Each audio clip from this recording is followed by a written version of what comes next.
Today we continue our series on Jack the Ripper. In part 2, we'll continue our look at the Canonical Five killings, discuss a few other murders that may or may not be associated with the Ripper, learn about his first letters to the media, and discuss how he terrorized George Lusk, a civilian just trying to keep his streets safe. I'm Mike. I'm Ian. And I'm Dave. If you thought we were going to wrap this up tonight with 2 parts, clearly you don't understand the complicated nature of Ian's artistic genius. See you again next week. This is Necronomipod. It is an amazing thing for a murderer to sign themselves. A tremendous sort of taunting. They've merged together Jack, which is a classic name, Spring Hill Jack character, who was a Victorian bogeyman character at the time, and Ripper, which obviously, encapsulates a key aspect of the murders themselves. So combining the two, you've got a very powerful, evocative name. He'd taken out her uterus. He'd removed one of her kidneys. So the scene that confronted the police was as gruesome as it gets in terms of the Ripper's attacks. So within an hour, 2 women are now lying dead on the streets of London. Have you guys ever just woken up and thanked God that you lived in a day and age where we had Maroon 5 on the radio? I cannot remember a time when I would do that, no. Okay. I don't think I have. One more question before we dive in. What do you got, Mike? What is a or some overrated television shows, in your humble opinions? The biggest one, I think, is Big Bang Theory. Oh, it's number 1. It's one of the worst shows that's ever been made. I agree. That would be on my list too. I sent you guys this message earlier, or question earlier, so you guys could think about it, and then I stopped putting all thought into it. So I have nothing. I'll just feed off you guys. Just blew your load. That's all you got. Well, I have one show, but I think we've talked about it before. But Big Bang Theory for sure. Yeah. Because people would keep telling me, I'm like, all right, I'll try to watch it. It's unwatchable. It's not funny at all. The writing's terrible. I don't understand. Like, once we crossed over into like 2005, you can't watch a show with a laugh track. Like, we have advanced beyond, someone should tell CBS that. I don't think they've realized, because every show they still make has a laugh track. But like, I don't need to be told when to laugh nowadays. Like, if it's an older show, sure. If you're watching something, like, because it's just part of the culture. Like, Big Bang Theory, is that still on? Like, it ended like a year ago with a laugh track? Yeah. Fuck out of here. Isn't the new one, The Young Sheldon, doesn't that have a laugh track Oh as my well? God. Yes, I have no idea. because it's on CBS. Horrible. I'm not joking. When I say I think every show on CBS, other than like their CSIs, have laugh tracks. And you know what that one has? Yeah, I do know what they have. Can't you? Isn't there a clip on YouTube of rough cuts of that show with this the laugh track removed?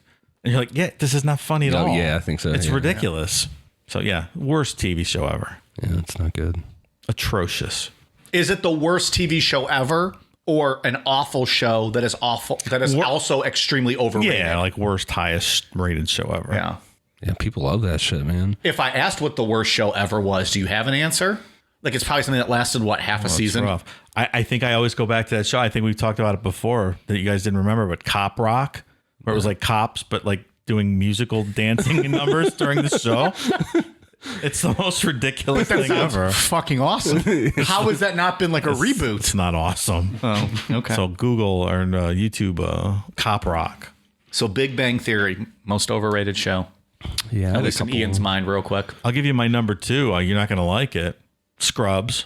But does that show get that much I don't hype? love that show. I think a lot of people love it. Yeah. I mean, I don't know. I don't get it. I don't think it's funny at all. I don't think it was getting nominated for any Emmys or anything. No? I thought it was. I thought it was real highly rated. I don't know. I mean, it wasn't. I don't remember it being that way. It is one of my top 3 all-time favorite shows. That's why I picked it. Of course. But I don't remember it being like all the hype. It just was one of those like low-key shows that lasted a long time. Okay. 9 seasons. Just crazy. Yeah, that's Maybe about what The Office lasted for, right? Yeah. 9 or 10. Yeah. But I remember The Office was nominated for all kinds of stuff the first few years. Like Modern Family lasted forever. That was nominated for all kinds of stuff. I don't know if Scrubs was. I didn't realize. Wasn't exactly following the Emmys. I was going to list it anyway, just because, of course, for obvious reasons. So that was your number 2. Your number 1 was also Big Bang Theory, or did you have a number 1 that you wanted to say? Big Bang's number 1. I went with it first. Yeah, I do 1, 2, 3. Well, I know, but Ian was the one who technically said it, and then you said, No, I'll that give was you my also number the top two. of my list Gotcha. too. All right. But Friends is the next That's one. exactly what I was going to Friends is say. the only one on my list. Terrible. I understand that it was big in its day, and I get that. But a lot of other shows were also big in its day, and you could still watch today. I didn't hate Friends when it was on, but like it was just what it was. I can't have it on now for 10 seconds without being like, this is the cringiest television I have ever seen in my life. It is the cringiest show of all time. It's awful. Yeah. It's the only thing that comes to mind when I think of overrated television shows. And Arrested Development. That's a good one too. I forgot all about it because I put that on my mind. I couldn't get through 10 episodes. I tried to like it and watch it. I know. And I was like, Jason Bateman. he's I love amazing. it. I'm like, I don't get it. It's not funny. This is just not for me. It's one of my favorite shows. It's in my top We've 5. talked about this. I forgot about that one too. That's a good one. Yeah, because I don't like it. I don't even remember laughing other than like maybe 1 or 2 parts in the first 10 episodes. I couldn't get into it. I didn't like the reboot on Netflix. I wish heard people say I that. watched that. I wish they would have just left it alone. But And Dave, you watched the whole series? Or No. yeah, no, I couldn't get. I couldn't even make it to the first season. I watched a few. So I gave it 10 episodes because I was like, okay, maybe I'm missing something. It's going to kick into gear. It did not. Alas, not for me. Now that we've pissed off half of our listeners with all of our shit on shows. there's I don't know, you and I were both looking at it. It seemed like the same list when we were talking. Some people that were saying like shows were overrated online. It's like, goddamn, what do you watch, man? They had like everything on there. Game of Thrones. Stranger Things, they were shitting on. Breaking Bad. I did have, we talked about this earlier. I do think Breaking Bad is overrated in the sense of I went into it hearing like other people tell me it's the greatest show of all time. It was not. It was far from it. But it was still a really good show and I was entertained. I don't know if it was far from it. I don't think that's accurate. I could have stopped watching at any time and never thought about it again. Like it didn't make me need to come back. So you say. Yeah, it didn't make me need to come back. Well, I told people I'd finish it, so I finished it. I didn't. So I think it's overrated, but it's not grossly overrated. I just don't know how that could be the greatest show of all time, especially when there's, things like Becker out there, just obviously a fantastic sitcom, and Married with Children. I think trying to put the best tag on something is really hard to do. Like to say best It's show. true because then you heighten expectations and you're waiting to be blown away. And Yeah.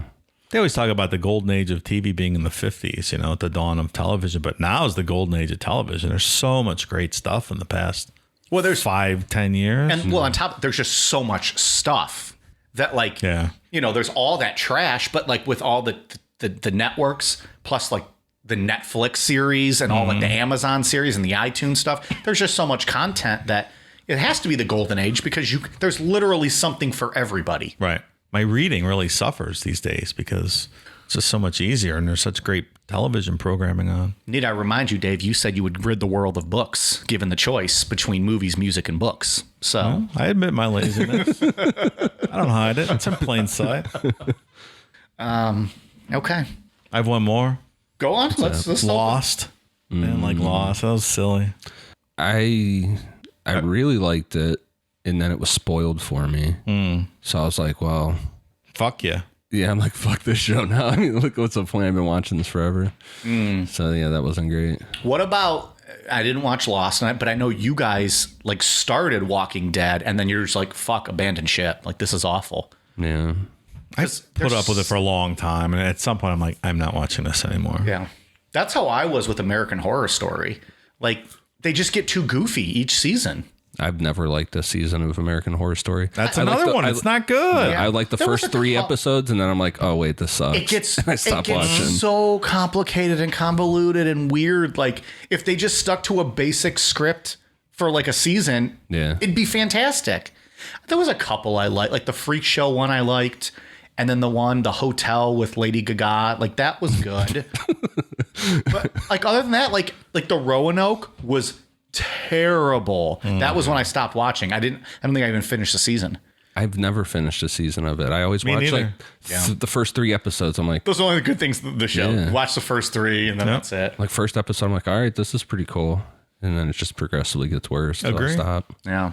Walking Dead, I stopped after they killed off a main character that's still, or was still very much in the comics. Comics are over. So once they just You think they needed straight up change the story, I'm like, all right, I'm done. Maybe they needed a ratings bump that week.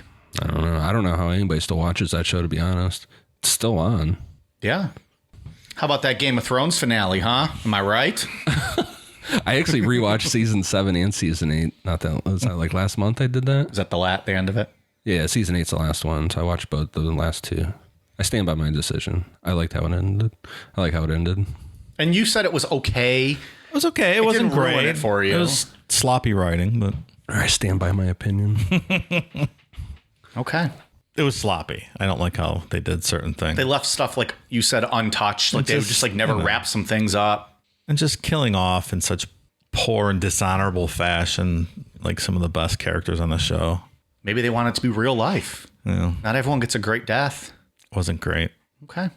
There was one part that did not make sense to me regarding rocks falling down. Yeah. And how a certain person was easily able to step 10 feet to her right. That aired how long ago? I think you can talk about it. I don't think we won't, because somebody still might watch it. They could hit the little fucking 30-second skip button and we're back. A certain gentleman's able to magically find people that are underneath some rocks. Yeah. When they should have been dumb. Yeah. That did not make sense. That certain character was the best character, my favorite character in the whole series, and should not have been how she ended. I'll disagree on that. If only anyone knew what the fuck you guys are talking about, but you're kayfabing the whole thing here. Everyone but people like you know exactly what we're talking about, Mike. But maybe. No, because I 100% will think that show is overrated just because that's not my genre. And I know that going into it. No need to watch it. Yep. Okay, I'm going to drag this out a little bit more. I don't give a fuck. What's the best finale of all time? Series finale. They're usually bad. Because I know. It's hard to close. Californications was good. That's all right. I liked it. The last season was silly, was okay, but the finale was exactly what it should have been. Yeah, it was fine. I don't know about a series finale because if you include what was the movie that they did with Breaking Bad? All right, I'll say that's the best with the movie. If you use the movie, it was good. Yeah, put the movie in, then that's good. Because I got real invested in Sopranos. That ending was terrible. Like, what the fuck was that? That's another one that people debate, though. Like, was it great or was it okay? Yeah, I don't know. I need to watch that show. It's been on my queue to watch forever, and I just haven't done it yet. That's one of those ones that I couldn't stop watching. I know I'll love it. I know I will. Oh. Anyway.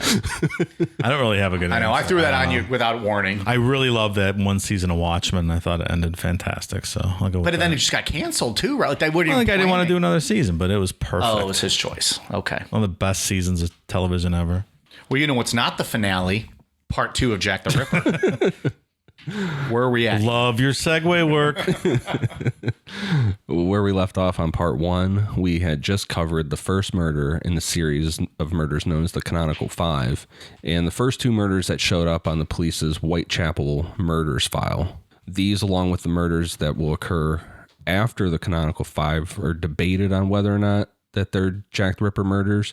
Even one that we're going to get into tonight that's in the Canonical Five, people debate if she's actually a victim. So it's just a whole bunch of debate going on here in this story.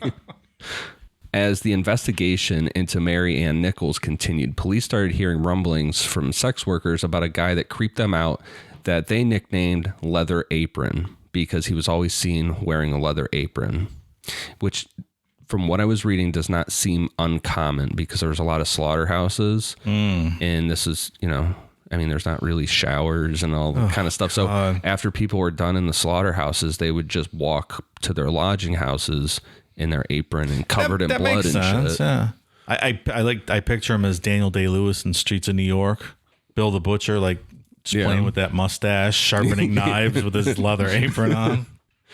Slaughterhouse was the nickname of my dorm room in college. My mind immediately went to that the Leather Apron would be like one of the shittiest professional wrestlers of all time. That name just does not sound great. Oh, you mean I thought you were talking about, no, hypothetically, like if it was. Well, you know, in what the hell he's trying to figure it out. Well, Who wore Leather Apron? I don't know. God damn it! I don't know. I should know this. What? No, because I was like, well, wait, why is he not talking about it? And FMW, the Japanese promotion, they did deathmatch wrestling. They had a deathmatch tournament, and in it, they had a Leatherface character from the movie who had like the apron, and it was played by Terry Gordy of the Freebirds, but he had the mask and he had like a chainsaw, and I was like, oh, so you mean him? But then I was like, well, wait, he's not talking about him. I just imagined someone named the Leather Apron. The Leather Apron would be the shittiest wrestler. Apron. He has like a black glove. Like he gives you like the claw, and then like your face just to take you down. Like, yeah. Who did that? Who was big guy? Kurgan. Remember that dude? Oh yeah. Good throwback to the 90s. He was around for like a cup of coffee. Right. Then he became an actor, big time. Like he's in a lot of movies now. He plays like the monsterish heel in movies. That makes sense. Yeah, I forget his real name. Anyways. According to these women, he sometimes wore a deerstalker hat, and that he was running an extortion operation, demanding money from these women and then beating the ones who refused to give him money. Through their investigation, police were certain that whenever people in this area spoke about Leather Apron, they were referring to a man named John or Jack Pizer. So at this time, that's who they were looking for. Deerstalker hat's like the Sherlock Holmes hat. Oh, I had no idea what that is. I was curious, so I looked it up. In-depth research on my end today. The more you know. On September 5th, 1888, the Star newspaper ran the first of several articles that panicked people living in the area and really pissed off the police, who were trying to keep any information they had sealed for investigation purposes. The article said, quote, Leather Apron, the only name linked with the Whitechapel murders, the strange character who prowls about after midnight, universal fear among women, slippered feet, and a sharp leather knife. He's 5 feet 4 or 5 inches in height and wears a dark, close-fitting cap. He's thick-set and has an unusually thick neck. His hair is black and closely clipped, his age being about 38 or 40. He has a small black mustache. The distinguishing feature of his costume is a leather apron, which he always wears, and from which he gets his nickname. His expression is sinister and seems to be full of terror for the women who describe it. His eyes are small and glittering. His lips are usually parted in a grin, which is not only not reassuring, but excessively repellent. He's a slipper maker by trade, but does not work. His business is blackmailing women late at night. A number of men in Whitechapel follow this interesting profession. He has never cut anybody so far as known, but always carries a leather knife, presumably as sharp as leather knives are wont to be. This knife a number of women have seen.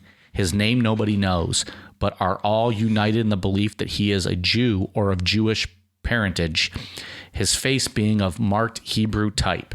But the most singular characteristic of the man, and one which tends to identify him closely with last Friday night's work, is the universal statement that in moving about, he never makes any noise. What he wears on his feet the women do not know, but they all agree that he moves noiselessly. His uncanny peculiarity to them is that they never see him or know his presence until he is close by them. When 2 of the Philpott Street women directed the Star reporter to Commercial Street opposite the Princess Alice Tavern as the most likely place to find him, she added that it would be necessary to look into all the shadows, as if he would surely be out of sight. This locality, it may be remarked, is but a few steps from the model dwelling house in George's Yard, where the murdered woman of 4 weeks ago was found. Is that a little bit of anti-immigrant Jewish hate there in that story? Yeah, we're going to get into more of that throughout this story a little bit. I was merely reading a quote. Just saying. Anti-Semitic Mike, a new character on Necronomipod tonight. New shirts coming to Amazon. They made him out to be a super villain. Like with the character big nose drawings and all that kind of stuff. Yeah. Of course they did. I also like how way back in the 1800s, the media was still pissing off the police by like leaking shit out to the media about serial killers. Following along with the Canonical Five, Annie Chapman is thought to have been born sometime in 1841 and lived almost what you could call a drifter lifestyle. She was 47 years old at the time of her death, and for about 4 months prior, she had been living at Crossingham's lodging house at 35 Dorset Street, where she paid 8 pence a night for a double bed. All these women are roughly around the same age so far. Yeah, that's a good Close. point. Very, very young. I mean, 47 is very, very young and early in life. I agree. 47 is like the new 45. Yes, it is. Very young indeed. Not old at all. In 20 years, I'll be there. I'll let you know. From accounts, she got along with everyone at the lodging house. And the only thing negative said about her was that she liked to drink too much, which I think It's the only negative thing they could say about us, guys. Well, not that guy from the reviews last week. You had a lot of negativity to say about us. But they were positives on his end. Annie made her money from crochet work and making and selling artificial flowers. When this didn't make enough money, like many other women, Annie worked as a sex worker. She had 2 regular clients, one known as Harry the Hawker, who said he was a retired soldier and was known to lodgers as the pensioner. There's a wrestler for you. The pensioner? The pensioner. Harry the Hawker. Coming to take your pension away. Look here, see, I'm a pensioner, and you're going to take my pension, you're going to blow me. Harry the Hawker also. Tag team, I think. Look here, me and my pal Harry the Hawker, we're going to spit roast you, see, and you're going to take it. Brits with attitude. That was our team name. 3-time world tag champs. Let me see how much wrestling talk I can bring up and piss everybody off. Turns out Ted Stanley wasn't a retired soldier or a pensioner. He was a bricklayer. Moonlighting as a pipe layer. Catch my drift. According to the keeper of the lodging house that Annie stayed at, Ted Stanley would frequently spend Saturdays through Mondays with Annie. He also claimed that Ted Stanley told him to turn Annie away if she ever showed up at the lodging house with other men. When the investigation came around, Ted Stanley denied this and claimed to have only visited Annie once or twice. Once or twice a day, copper. I think of that scene out of Goodfellas when Karen sees the name of Henry's girlfriend on like the sign-in sheet, just like multiple times over and over, and calls him the fuck out. When she goes to her apartment, she's hitting all the doors. What's her name?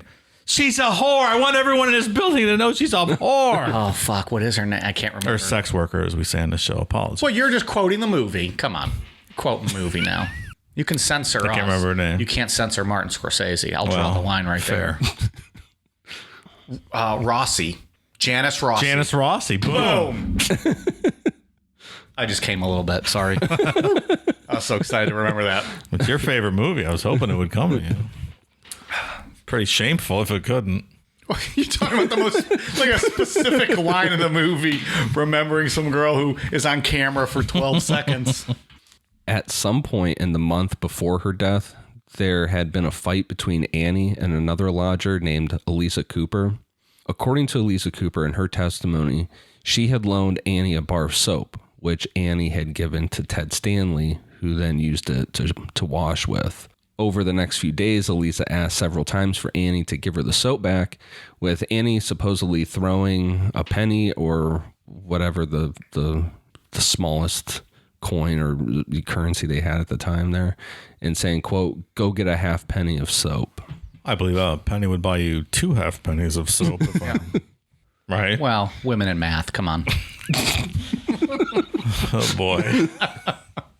I'm allowed to say that I'm dumb at math.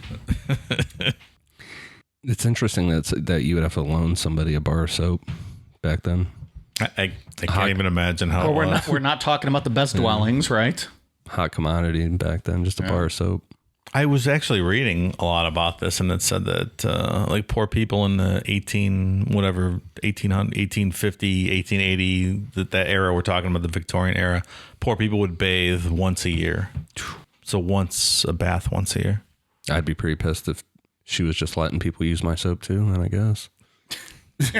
For the people that only bathe, it's their one time a year, and now they're using your It's my soap. bath day, bitch. Where's my soap? Getting it all nasty ass, and then it's your day, and it's used or gone. Can you imagine bathing once a They probably just like wash off a little bit, like your underarms. You get your used soap back and it's got like a hair on it. You don't know where, why, or how. It's just there. Oh, it had to be so disgusting to be alive.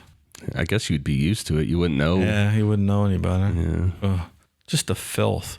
Yeah. In London. Like I believe that, I mean, there was no plumbing or sewer system yet. The Thames was the sewer. Like all that untreated sewage and just went into the river. Didn't you bring that up last week about cholera? Yeah. With the sewer being so close to the water supply. Yeah. But just, had to be just atrocious. Whoa. Yeah, pretty gross. There's like some event that happened, like the Great Smell. Oh, yeah? Where it got so bad, like really stinky because of the Thames and all the untreated sewage in London. I can't remember specifics, but I just remember when I was reading about it, it was like the Great Smell or the Great Smell of 1858. It was something like that, yeah. You can Google it. You can find out. These two women ran into each other at a pub a few days later on the corner of Dorset Street. And how it's told is Annie just rolled up and slapped Elisa across the face and screamed, quote, "Think of yourself lucky I don't do more." And then Elisa punched Annie in the eye and then in the chest. On Monday, September 3rd, Annie met her friend Amelia Palmer on Dorset Street, and the two discussed the fight that Annie had gotten into, because from bruising, it was clear that Annie had gotten into a fight. From how it's told, Annie got her ass kicked after she slapped Elisa in the face. Well, that'll happen sometimes. Give her soap away, then insult her? Yeah, you get your ass whooped. Where I come from, that's an ass whooping. Amelia ran into Annie again the next day, and Annie told her that she was sick, and if she didn't start feeling better, she might try to be admitted to the hospital. When Amelia asked Annie if she had anything to eat that day, Annie replied, quote, "No, I haven't had a cup of tea today." Amelia gave her 2 pence to buy some food and told her that she better not spend it on rum. Spoiler alert. She spent it on rum. 3 days later, Amelia saw Annie again on Dorset Street, and she looked even worse, complaining of feeling, quote, "too ill to do anything." She was still standing in the same place when Amelia walked by her 10 minutes later, and Annie said, quote, "It's no use giving way. I must pull myself together and get some money, or I shall have no lodgings." Around 6 a.m. on September 8th, 1888, John Davis, an elderly man living at 29 Hanbury Street, came downstairs and walked out the back door that led to a narrow passageway.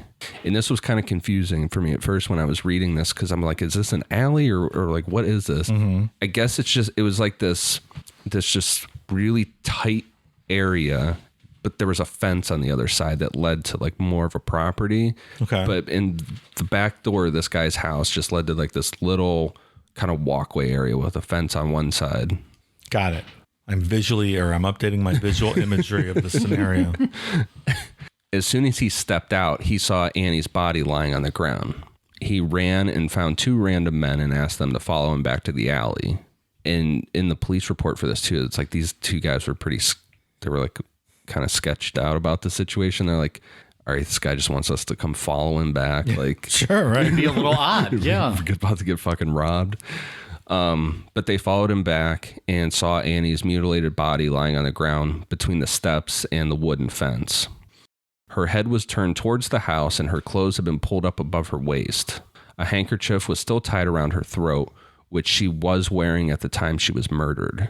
It was said that the handkerchief was tied on to keep her head, like was tied around her neck to keep her head on. Oh. But I guess that's like folklore that just went through time. Okay. It's not real. It's not real, Mike. Got it. I'll take it off. I'll take it off Wikipedia right now. Her face and hands were covered in blood, and her hands were raised and bent with the palms towards the upper portion of her body, giving the impression that she had been trying to fight off whoever attacked her. The men immediately started looking for a police officer, and Henry Holland, who was one of the men, found a police officer. And when he told the police officer what he had found, he was kind of thrown off that the officer told him it was against procedure for him to leave his post. So he wasn't doing anything. Sorry, pal, can't help you. I'm posted up here watching for crime. The other man, John Davis, then decided to go straight to the police station. Police then ordered that the area be cleared off from everyone that was standing around looking, and then sent an officer back to the police station to get Dr. George Phillips, who was the police surgeon.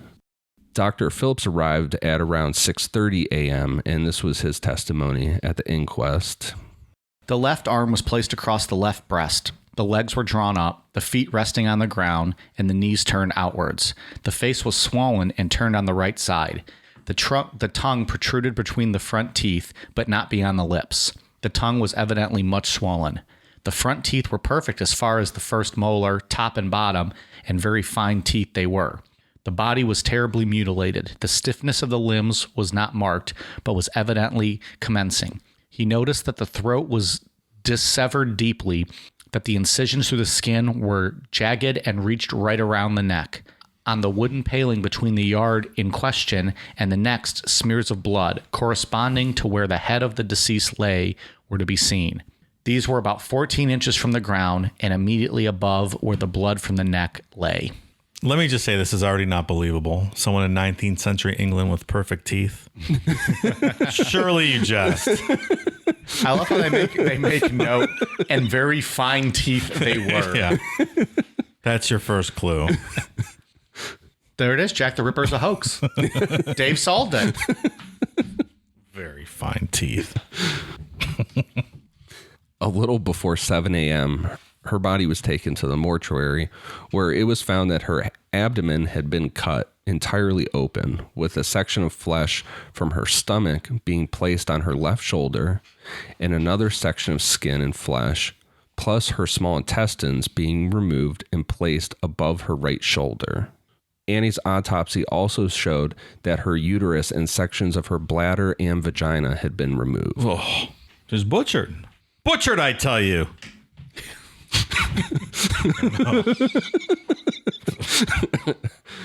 Worth noting, during this investigation, police arrested a guy named John Pizer, thinking that he was the Leather Apron.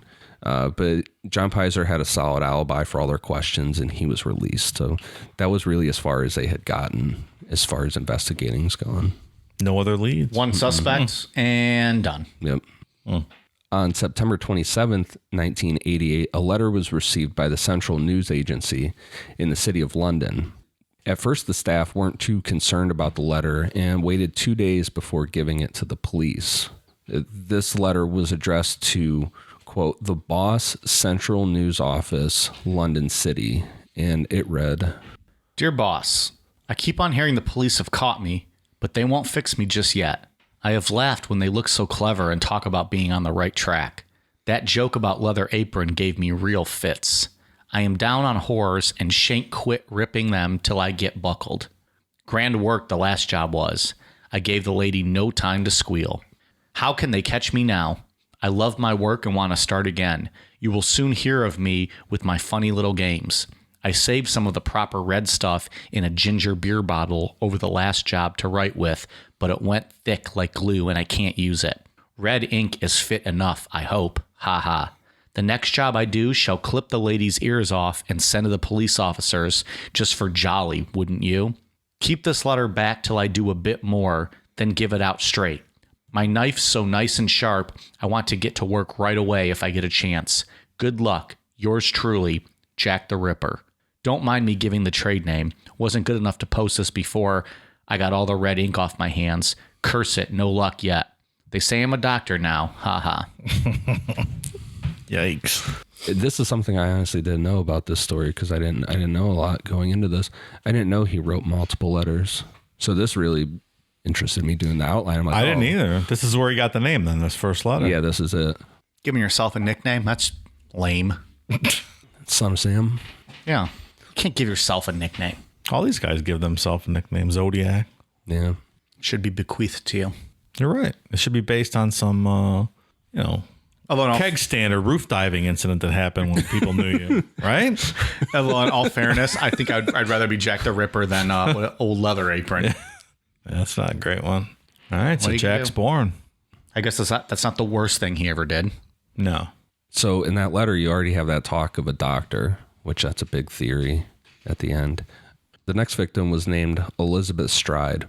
There isn't much known about Elizabeth's life at all, other than that her friends called her Long Liz. She spent her last afternoon alive on September 30th, 1888, cleaning rooms in the lodging house at 32 Flower and Dean Street, where she had lived on and off for the previous 6 years. The keeper, a woman named Elizabeth Tanner, paid her 6 pence for her work, and by 6:30 p.m., Elizabeth went to Queen's Head Pub at the corner of Fashion and Commercial Streets. So is that like a day's pay, 6 pence? And you figure a night's lodging is 4 pence. Yeah. At least you what, 2 pence for rum, as eating and or rum for the day? Probably rum. or a bar of soap. Yeah. For half pence or whatever. It was. Yeah. Long Liz was probably one of your relatives, Mike, since they call you like Long Dong Mike. Long Liz, probably your great aunt. I think there is relation. I'm not. What's the site that Ancestry.com or I guess not for you a and me 1 2 7 3 23 and me. Is there a cheat code for like Ancestry.com or like 1-800 collect that shit and just get all my information without actually like paying them? I'll have to try to cheat code that. Yeah, I'm American. There you go. And it just comes up. That's it. Just my whole history comes up. I'm a mutt. You might get your, some third cousin of yours arrested on serial killer charges, so watch out. I do not believe I am of British descent. Okay. I am. Any. I am. Also, no Irish in me as well, I don't believe. Which is weird. Mine's like almost half British, Irish. Wow. 40%, something like that. And then half American, President Grant. Whoop, whoop. It's true. All American up in here. By 7 p.m., she had returned to the lodging house and was, according to another resident, Charles Preston, dressed, quote, ready to go out. Elizabeth talked briefly with another lodger, Catherine Lane, and then left the lodging house at around 7:30 p.m. Bet she didn't have a bath. She wasn't that ready to go out. Everyone smelled. Like everyone had to just smell so bad. But if everyone smells, then do you notice? But then do you notice that? God. That's your main takeaway from this series. Yeah, like it's so disgusting. Imagine eating ass back in the day. Well, I mean, come on. like just can you imagine? No. Start gagging. I'm gagging right now. I'm gonna put my hand over my mouth. Open up those cheeks. There's literally like a mist or like a like you can see a smoke. Stop talking.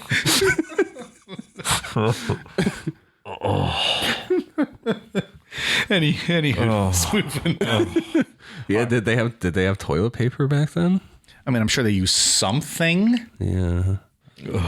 But those, or did they? I don't know. Maybe they did. They bathed once a year. Maybe not. But like, how many guys that were the sex workers with every night? Like, if you're the last guy of the night, like, oh yeah, you're getting syphilis for sure. Wasn't syphilis what was spreading around? Oh yeah, at the time. I'm literally about to throw up thinking about all this. Dave has zero tolerance for improper hygiene. We're learning this as we go. Oh. Can't wait till we start traveling the country doing live shows, and I'm just not going to bathe for a week and see if Dave can put up. I have a really weak stomach. I can't even think about this stuff, so it makes me gag. I have a weak stomach for some stuff. Any nipple play, I'm unconscious. But when it comes to, eating a crusty asshole, that's... I mean, I'm not going to do it, but I'm not going to pass out about it. The next sighting of Elizabeth was at 11 p.m. when she was taking shelter from the rain in the doorway of the Bricklayer's Arms on Settle Street. At this time, she was seen by two men. They said she was with a man who was about 5'5". He had a black mustache, sandy eyelashes, and was wearing a black morning suit with a billycock hat. Not sure. Did you look up a billycock hat? I did. It's like a bowler hat, but just for whatever reason called billycock. What's a bowler hat? Like one of those just like round with a little bill, not very tall. Oh, okay. I know what you mean. Oh, okay. Yeah. I've never heard that as a bowler hat. And also, didn't the last victim like to take shelter in the Bricklayer's Arms? It's quite a coincidence here in the names. She did. The pensioner, a.k.a. In the police report, one of the men said, quote, "They did not appear willing to go out. He was hugging and kissing her, and as he seemed a respectably dressed man, we were rather astonished at the way he was going on with the woman." Well, judgy much. One of the men joking around yelled out, quote, "Watch out, that's Leather Apron getting around you," which made Elizabeth and the man run away through the rain. They just took off. She should have ran the other way. Yeah, I was going to say, the man was probably like, oh, fuck. And then like she grabbed his hand and ran. He's like, oh, all right. Shouldn't be mocking that. But. No. You're victim blaming, Mike. Stop. Yeah. What if you looked up a Billy cock hat and it was a hat and it was like a picture of a guy and it was like an arrow pointing to him and it said Billy and then an arrow at his cock and it said Billy's cock? So it was a Billy cock hat. Coming soon to Amazon. I wonder if this guy felt bad after he made this joke, yelling out about how it's the Leather Apron. Right. It's like, God damn, it really was Leather Apron. Around 11:45 p.m., William Marshall was standing outside his lodging house when he noticed a man and a woman. They both seemed sober, and as he was watching them, they started to kiss. Marshall heard the man say to the woman, quote, "You would say anything but your prayers." It's ominous. I don't know what that means. Marshall described the man as being middle-aged, around 5'6", clean-shaven, and nicely dressed. He wore a black cutaway coat, dark pants, and a round hat with a small sailor-like peak. So probably that Billy cock hat again. So much hat history in this episode. A lot of hat wearing. Love it. He's middle-aged, so that's about 20, right? Yeah. Back in those days. Well, with the syphilis and the lack of bathing and the crusty asshole eating, he's past middle age. At 12:30 a.m., police officer William Smith walked along Burner Street on his patrol and noticed a man and a woman on the opposite side of the road where Elizabeth's body was later discovered. The man was approximately 28 years old with a dark complexion and a small dark mustache. He was about 5'7", had on a dark overcoat, a dark deerstalker's hat, and dark clothing. Hey, he grew like an inch and changed his hat. It's pretty clever. The woman who Smith later identified as Elizabeth Stride had a flower pinned to her jacket. Officer Smith didn't notice anything wrong with what they were doing, so he just kept patrolling. The most important witness to have seen Elizabeth Stride in this 30 minutes before she was discovered in Dutfield's yard was a Hungarian Jewish man named Israel Schwartz. I don't like where this is going one bit. Where's it going? I think more anti-Semitism's coming up. Maybe anti-Semitic Mike will be join us again. He's banned from studio. I will not be reading. We threw him out of here. I will not be reading any more quotes with anti-Semitism in them. Walking down the street at 12:45 a.m., he noticed a man ahead of him. The man stopped to talk to a woman who was standing in the gateway of Dutfield's yard, and Schwartz was absolutely certain that the woman he had seen was Elizabeth Stride. Since it's likely that Israel Schwartz witnessed the early stages of Elizabeth's murder, and possibly the only person ever to see one of Jack the Ripper's victims in the act of being murdered, his statement is considered one of the most important. It's worth noting that he spoke no English and gave all his evidence and things like that through an interpreter. And people point to this as possibly why his statements to police and then interviews that he later gave differ in certain details. Yeah, that could be. The interpreter's like giving a whole different story. I love those stories where the sign language interpreter like just does nonsense on stage. Did you see that not too long ago? No. Like whatever the hired for some important person or organization, and whatever they were interpreting just had nothing to do with what the person was saying. It was just nonsense. I love that. It's really funny. To humor themselves. I don't know what they were doing.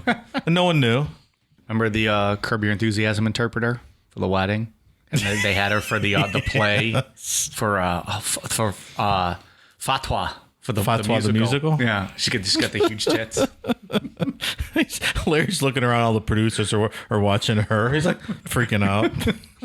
Then, whatchamacallit kicks her out of the wedding. Go. Yeah. You're out of here.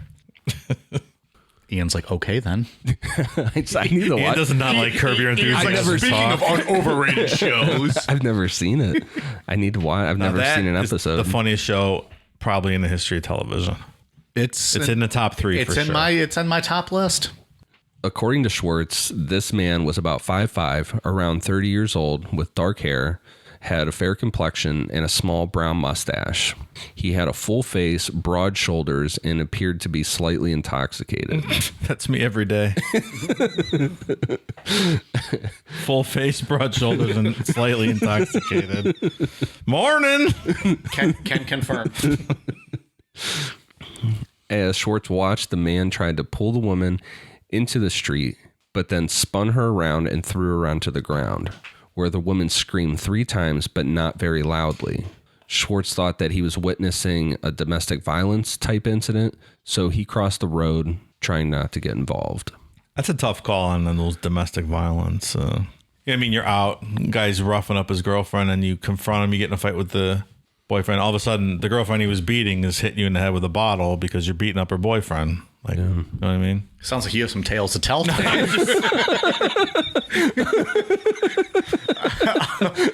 want to hear this. I'm Coming soon to Patreon. It's not always great intervening in a domestic situation out at night. You get involved and the guy pulls out a gun or something, and then you're dead for trying to be a good Samaritan. That too. Or you whoop her boyfriend's ass and then she's, jumping on you. Leave my boyfriend alone. Or that also. Just but stay home. Yeah, it's true. Just fucking sit in your basement. There's nothing good going on out there. And just agree to do a podcast with 2 friends because you just want to get together and drink beer and maybe watch wrestling with them. And the next thing you know, it's like a job. As he crossed the street, he saw a second man standing, lighting his pipe. As Schwartz passed him, the man who was attacking the woman called out, apparently to the second man, the word, quote, Lipsky, at which point the second man began to follow him. Schwartz panicked and began to run and managed to lose the man by the time he reached the nearby railway arch. So the Ripper was potentially a tag team operation. Or is this one of the killings that was not maybe him, maybe not? This is one that's debated. Yeah. So that lends credence to maybe not being the Ripper. Yeah. We'll hear more about that. Jack's the Rippers. I just blew everybody's mind. I think it would be Jack's the Ripper. Like attorneys general, not attorney generals. Yeah. I don't know. I like Jack's the Rippers. Or Jack the Ripper, like square. Oh, that's not bad. But the square, like the 2 is written in blood for like the movie I'm going to write. Dripping. The screenplay, yeah. That's pretty good. I'm writing. But I'm going to fool everyone like Jack the Ripper square is actually going to be about a professional wrestling tag team. 19th century, Britain. Did they have pro wrestling back then? Probably. Mm-hmm. Boy, but that was crazy, huh? Back then it was like more, I believe like just circus and carnival type shit. Yeah. The guys pushing each other around. Right? Tough guys. Yeah. But like real strong men. Yeah, like strong men and stuff. Like I mean, they had that in the States too, but yeah. Like just 2 guys in their underwear that like are grappling with each other. Nothing I would ever want to watch, but like those guys could kill us nowadays in 12 seconds. Like the hairy peasant versus the obese bean farmers. I don't know. Right. Literally just local strongmen they'd bring in. Yeah, of course.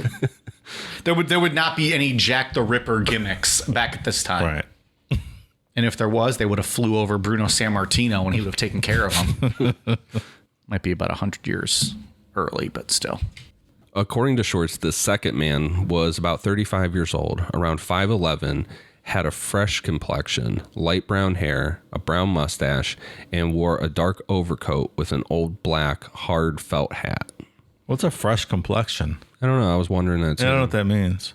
I thought that meant like clean shaven, like no scruff. That's how I took it. He didn't look all fucking sickly and stuff from not eating. Like he looked so fresh and so clean, maybe? Oh. Like, I don't know. dropping lines over here. That's what popped in my head. I don't know. It's a fresh complexion. I don't know. Fresh and so clean. We'll go with I feel as if that might be one of those words that's definition has changed over time. Sure. Maybe he didn't have a crusty asshole. Or like did not dirt and crust on his face. Like he was washed within the last 6 months.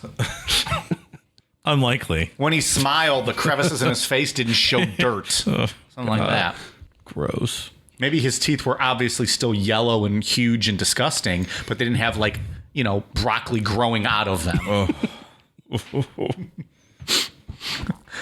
How many different countries and states can we isolate throughout the course of our show? We've already proven Australia doesn't exist. Look, Appalachia in this country is no better, so in the 1880s. It's no better today, Pally. I didn't say that. You did. They're not going to hear this in Appalachia. They don't have cell phones and Wi-Fi. And I don't go in the wilderness, so you ain't going to get me. At 1 a.m., Louis Diemschutz, the steward of the International Working Men's Educational Club, returned to Dutfield's yard and saw a dark form lying on the ground close to the wall of the club. He got out of his small carriage that was pulled by a pony, and he saw that it was a woman lying on the ground. Thinking it might be his wife, he went into the club by the side entrance and found his wife was safe. And he told members, quote, "There's a woman lying in the yard, but I cannot say whether she's dead or drunk." If he thought it was his wife, wouldn't he like touch her, like roll her over and look? See if it's her, maybe. And instead of running. Let me run in the house to confirm. Yeah, that's really odd. Also, Well, I would assume maybe by then he realized it wasn't his wife, but then he was like, well, fuck, this is somebody dead or drunk. Or maybe not. eyewitness I don't know. accounts vary. Who Yeah, knows? who knows? I like to see a little pony carrying a little carriage, though. It's really cute. My little pony carries me through London town. Is that a song? I don't know. Is that a thing? Ian, it must have been before we were born. It was like from the My Little Pony show or something of the early 80s. We should do a show on bronies sometime. That'd be a fun show. That's the guys who get off to My Little Ponies. Yeah. So Lewis grabbed a candle and went back to the yard with several other club members. With better lighting, the first thing that he noticed was Elizabeth's throat had been brutally slashed. Lewis and another club member ran shouting, "Murder and police." And that, I guess that was something, that's what you should do if you saw a murder happening. Yell murder. Just yell. If you saw something bad going down, just start yelling murder at the top of your lungs. Because they had those bobbies walking around town just patrolling. Yeah, but they can't leave their posts, clearly. Yeah, that one guy didn't want to leave. Can't be bothered. It's like, piss off, wanker. I'm What at do my you want post. from me? I'm trying to stop crime over here. Leave me alone. I just imagine you would hear the word murder being screamed out frequently throughout the night. Murder! Yeah, because this is not obviously good neighborhoods. Anytime there's a crime being committed, someone's just going to start yelling murder then. Yeah. Then it's the boy that cried wolf. The coppers won't come for murder. So eventually they found police officer Edward Spooner, and once they told him, Spooner returned with them to Dutfield's yard, where about 15 people were gathered around looking. Spooner bent down, lifted the woman's chin, and found it was slightly warm. As Spooner tilted Elizabeth's head back, Lewis saw just how bad the wound on her throat was. He said, quote, "I could see that her throat was fearfully cut. There was a great gash in it over 2 inches wide." 2 inches wide is wide. Yeah. Like, that's a lot. Oh, God. 2 inches is huge. Right? That's what you used to tell the freshmen anyway, right? Well, I believe. Whew. If only, man. A stream of blood ran from Elizabeth's throat and up the yard towards the door of the club. There was also a doubled up piece of paper in her right hand, which ended up being breath fresheners. There you go, Dave. Being hygienic. She's probably about to give an Altoid blowjob. That's what I'm guessing. Was that a thing in the Victorian England? I would love to know what they consider breath fresheners, because literally anything is probably better than what's going on. They're like a can of sardines. Oh, you got like a can of Tic Tacs or Altoids. Oh, mothball? Yummy. Pop it in your Tastes mouth. better than the ass I just ate 20 minutes ago. Less flakes, too. Oh, my God.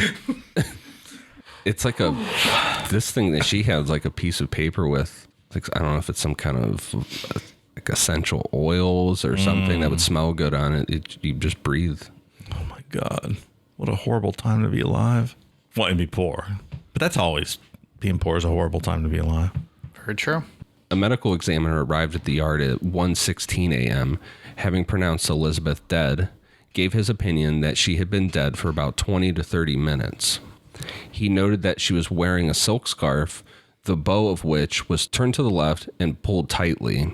At the inquest, he stated that he had formed the opinion that the killer had first taken hold of the back of the silk scarf and pulled her backwards onto the ground. He, however, couldn't be certain whether the woman's throat was cut while she was standing or after she had been pulled down. Inspector Edmund Reed was alerted by telegram at 1:25 a.m., and when he arrived, Elizabeth's throat was being examined. All the people in the yard were then interrogated, and their names and addresses were taken.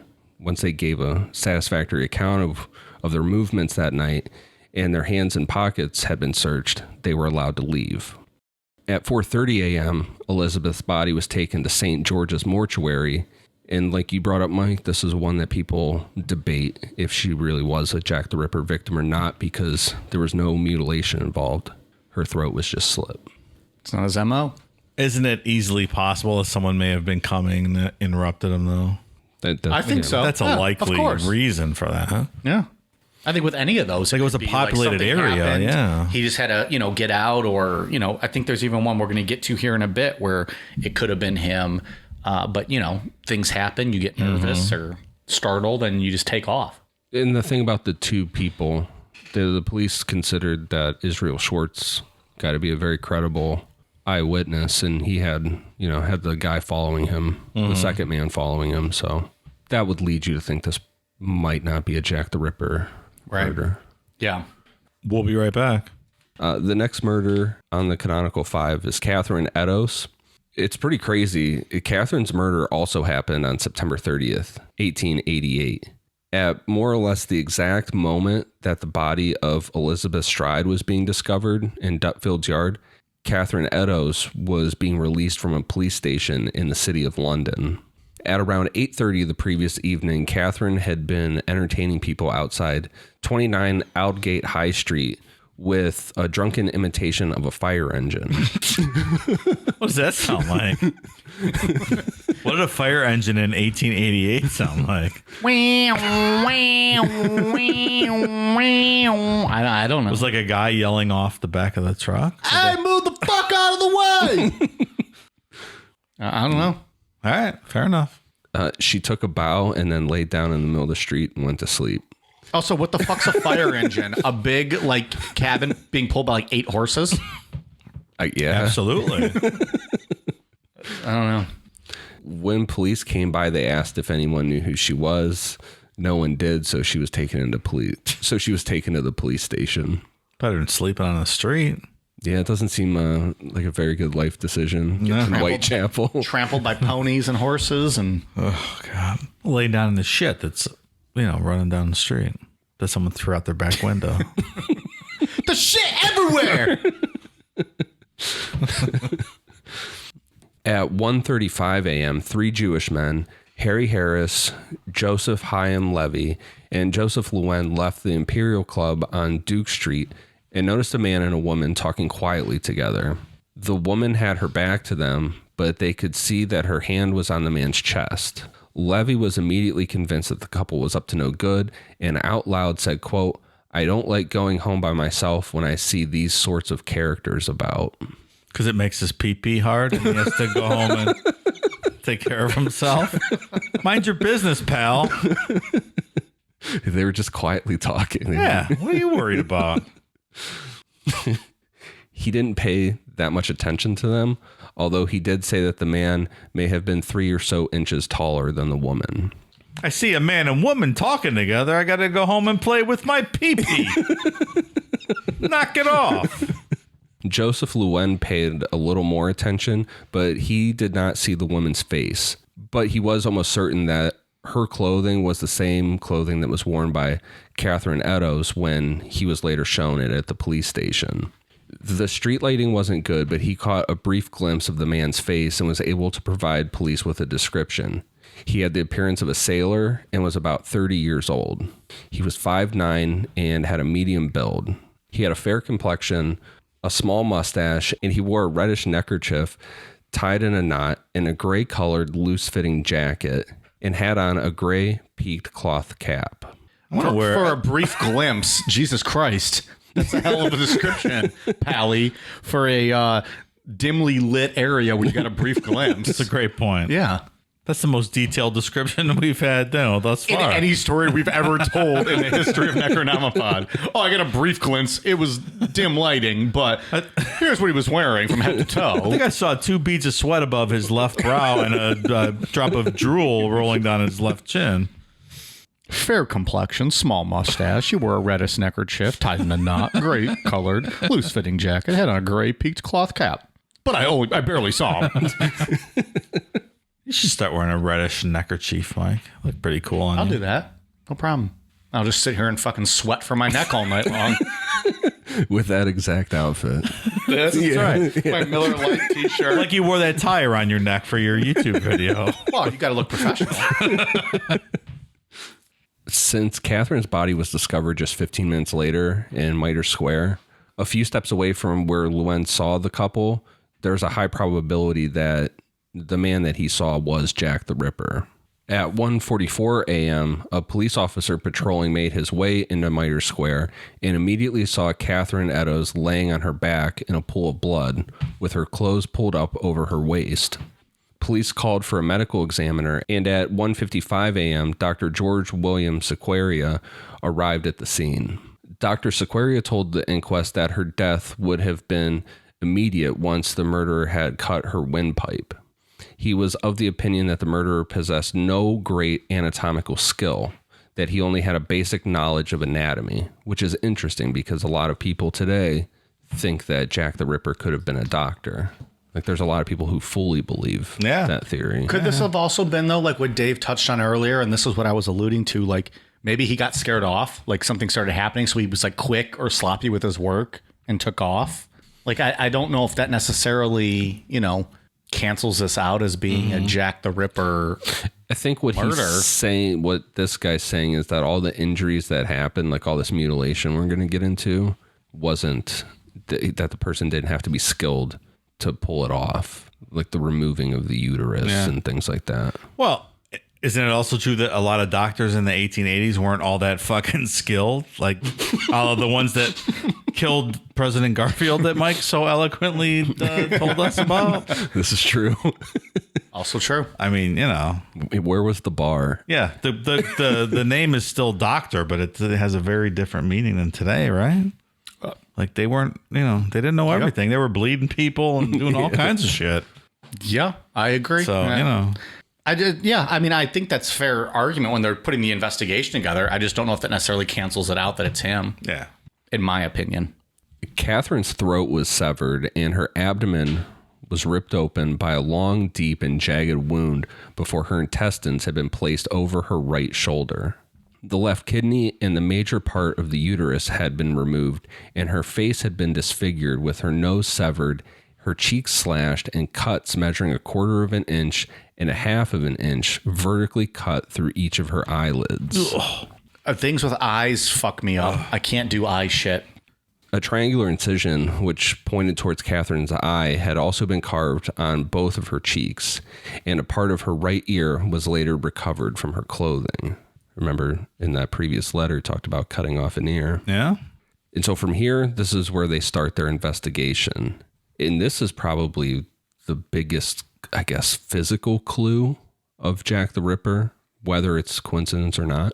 A piece of Catherine's bloodied apron was found at the entrance to a lodging house on Golston Street, Whitechapel, at 2:55 a.m. A chalk inscription on the wall directly above the piece of the apron read, quote, "The Jews are the men that will not be blamed for nothing."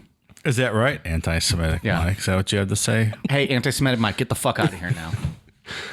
The message seemed to imply that Jewish people in general were responsible for the murders, but it's unclear whether the message was written by the murderer, and dropped the piece of apron while doing that, or it was a coincidence and had nothing to do with the case. But like I said, that it could have been a full bonus episode or something about the anti-Semitism going on with the Jack the Ripper stuff, because the police wanted to do like a little more investigating with this message, how it was written.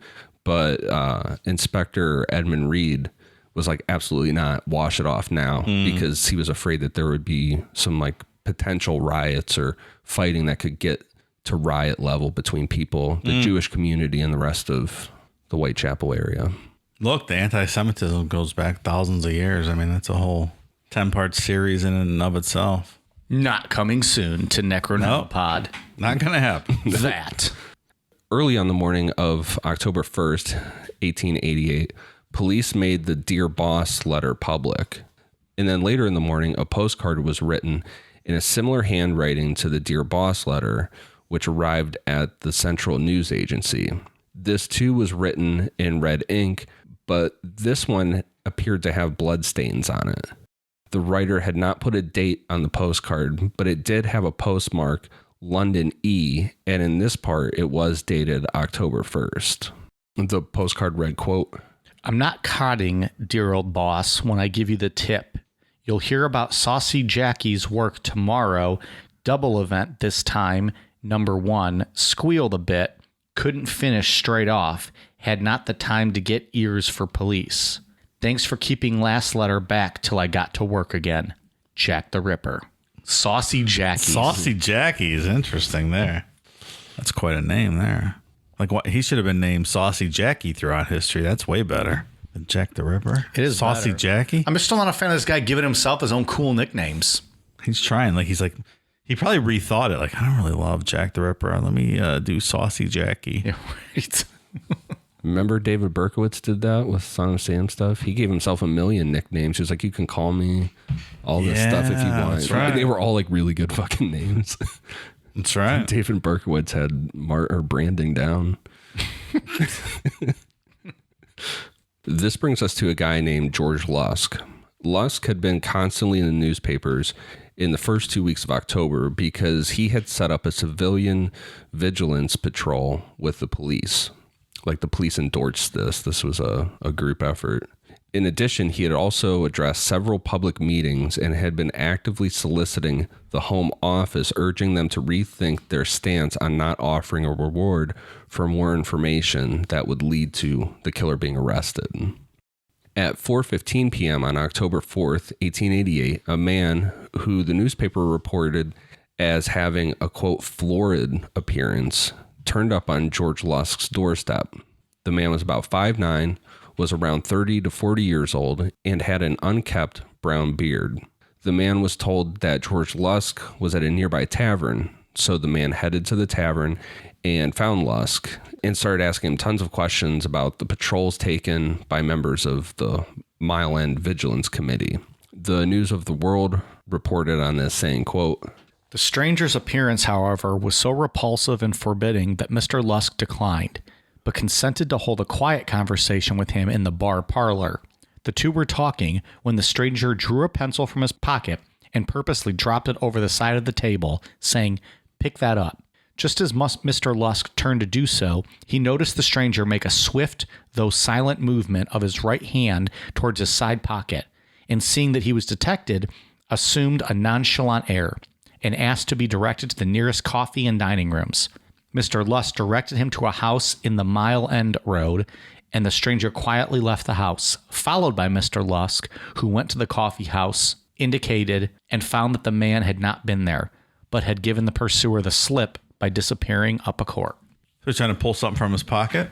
Yeah. It's just, Was he also, so then if we think this is the Ripper, he was changing his appearance to have an unkept beard, or did he send somebody?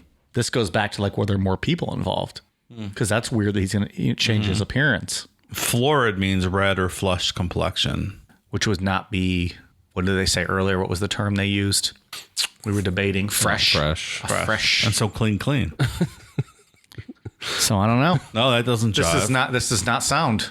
I mean, unless he was just kind of going for like a gimmick here to throw people off, but I don't know, it's just interesting. 2 days later, George Lusk received a letter that reportedly was written in similar handwriting to the Dear Boss letter, which said, quote, I write you a letter in black ink as I have no more of the right stuff.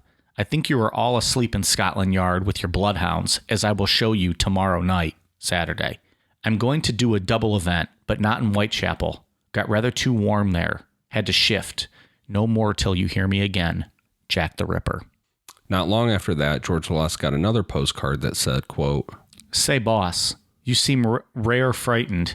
Guess I'd like to give you fits, but can't stop enough to let your box of toys play copper games with me, but hope to see you when I don't hurry much. Bye-bye, boss. Yikes. That's scary. Then on October 16th, 1888, a small package wrapped in brown paper with a London postmark was delivered to George Lusk in the evening. It was addressed to him by name and had the name of the street, but did not give his house number. The package contained a foul-smelling piece of kidney together with a letter, the handwriting of which was the same as the postcard Lusk had received a few days before. That letter was the famous From Hell letter, and that is where we will pick back up on part 3. Yeah! In part 3, we'll cover the From Hell letter, the last victim of the Canonical Five, a few more murders possibly linked to Jack the Ripper, and then some of the more credible suspects. Well, how about that? Well, these letters make it really interesting and creepy. The letters always creep me out in all those stories. Because then you know they're killing people and then they're just fucking around with you. Yeah. I love this because I didn't really know a lot about this story. This is one of the stories you think, oh, yeah, Jack the Ripper and blah, blah, blah. But yeah, this in-depth stuff on this. I didn't know anything. I didn't know I think that about every the story, Dave. I'm like, oh, so-and-so, blah, blah, blah. Yeah, we know. Ian will just teach me how to learn as I go. He didn't know Jeffrey Dahmer was murdered in prison. So, Nope. So I thought it was still alive, Dave. You're going to learn today what a dead Dahmer looked like. I learned that day. I didn't know about all the other letters. I knew about the From Hell letter with, and there's the movie with Johnny Depp and everything. But I didn't know about all the other letters and postcards and stuff. It's pretty wild. It's a wild scene going on over there in Whitechapel. And we're going to wrap it all up next week. Yeah, we're not going to get into every suspect. That's just not possible. Yeah, I agree. We'll get into some of the more credible ones. So this week I looked at some of those crime scene / mortuary pics of these victims. Those are creepy as They are fuck. so creepy. And the last victim next week is just so brutal. Yeah. Man. Is it inappropriate all to post any of them? You could post some of them. All right. You can't post the victim next week because it's too much. Yeah. We'll wait till the third week anyways.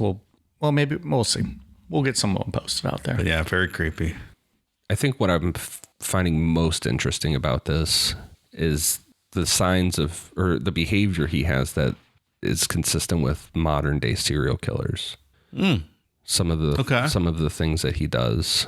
I assume we'll get more into that next week. Dave, you got any final thoughts on part 2? Do you have a suspect in mind, you think? No, I really don't. So you're going to go on record right now and say that Jack the Ripper is not Santa Bill? I don't believe that's physically possible. I do not have a suspect.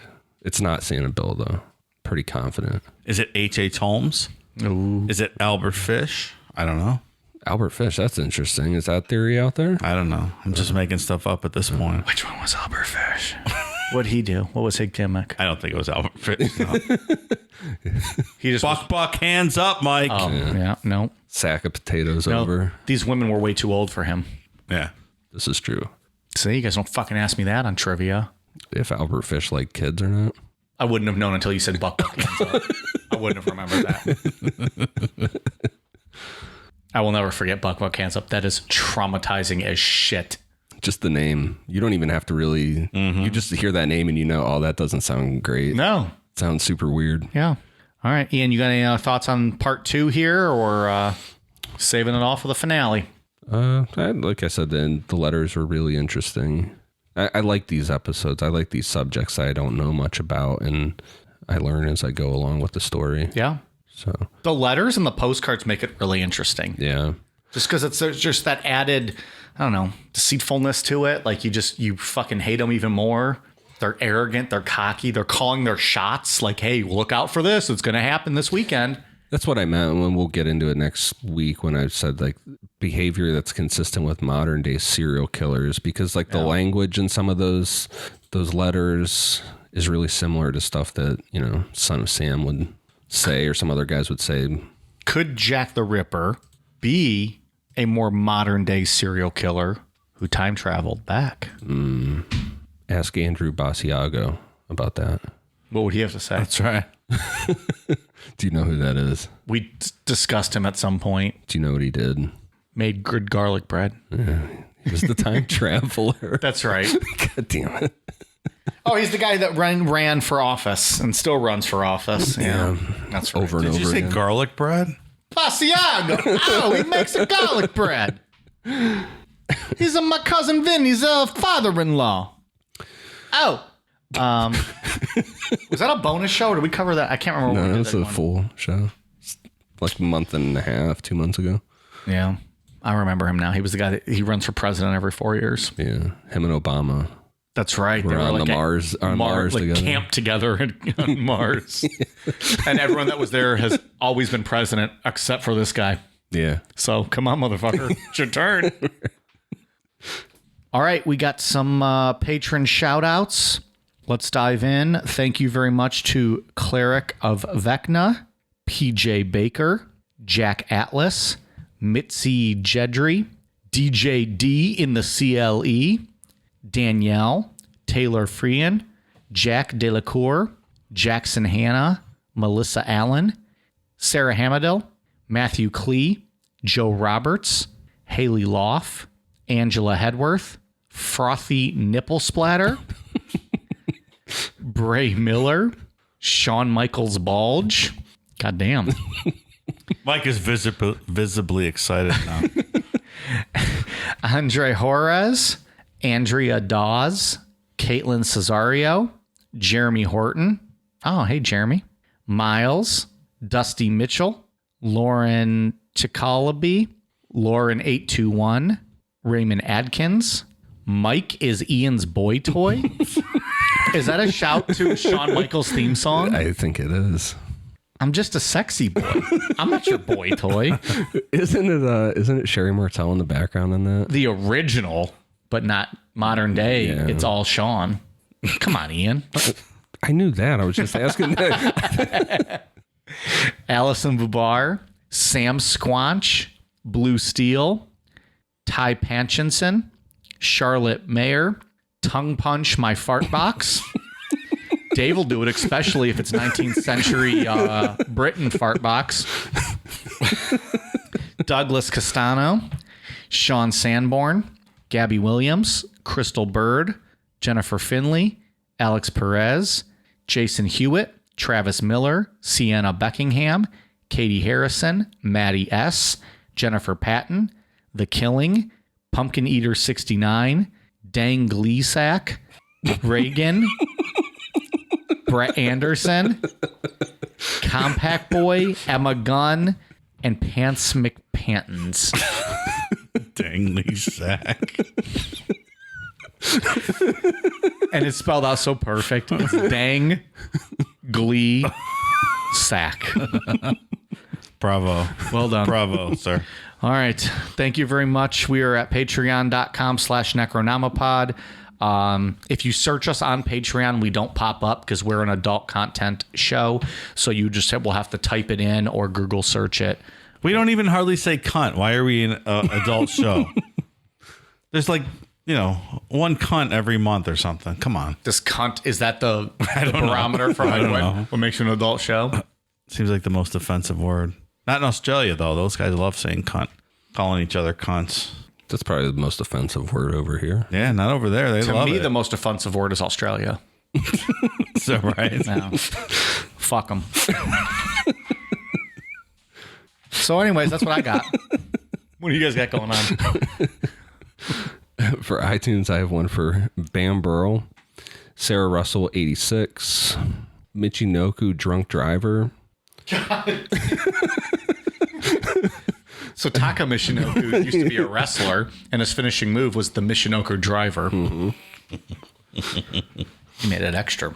Mo Riley, Ellie 99, Nice Mank, and Micolia. Thank you guys for the awesome reviews.